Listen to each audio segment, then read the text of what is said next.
Remove the screw or nail.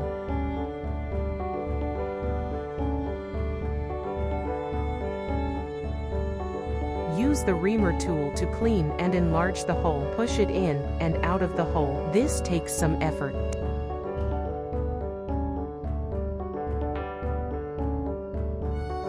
Take one of the sticky rubber strips. Feed it through the eye of the strip insertion tool. Feed it halfway through. Apply rubber cement to the strip. Push the strip into the hole, and then pull it out quickly. Cut away the excess strip.